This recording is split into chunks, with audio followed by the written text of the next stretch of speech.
অবস্থা, ধস্তাধস্তি করেছেন বউর সাথে, করার পর ওর বউ যায় কি করেছে সে উপর আল্লাহ জানে, সে জানে। এই রাগে আসে এই অবস্থা করেছে। বাবা মাথা ছিল কাজে, সে কাজের থেকে ডাকে নিয়ে আসে। ওর বোন নাম সালমা।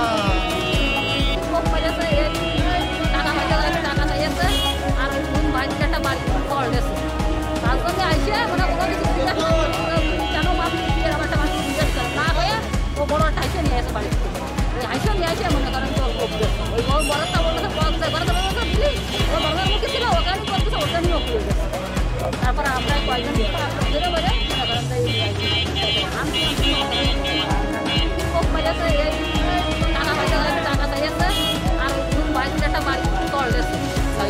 অবস্থা, ধস্তাধস্তি করেছেন বউর সাথে, করার পর ওর বউ যায় কি করেছে সে উপর আল্লাহ জানে, সে জানে।